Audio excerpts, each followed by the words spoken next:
شروع اللہ رب العزت کے بابرکت نام سے جو بڑا مہربان نہایت رحم کرنے والا ہے۔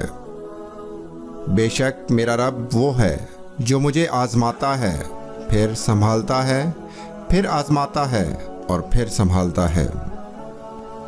تہجد کے خاموش سجدوں اور زار زار بہتے ہوئے آنسوؤں کو وہ اللہ کبھی ضائع نہیں کرتا۔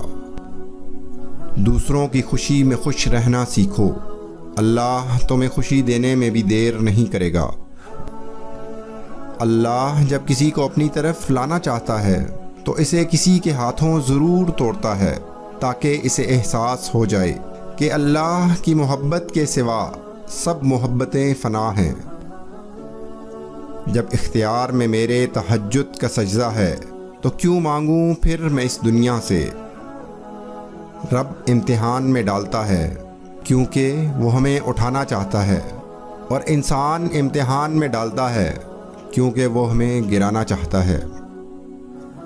تہجد نام ہے اس سکون کا جس میں اللہ سے طویل گفتگو ہوتی ہے۔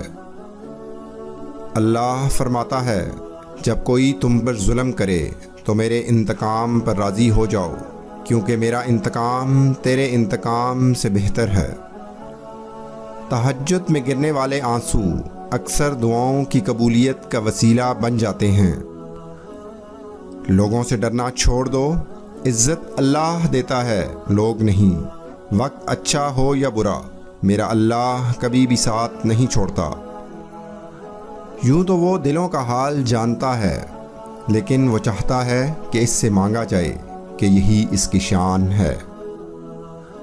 تہجد کی دعائیں جب نصیب کے روبرو آ کر کھڑی ہو جاتی ہیں تب کچھ بھی ناممکن نہیں رہتا، تب چار سو کن کی صدائیں گونجتی ہیں۔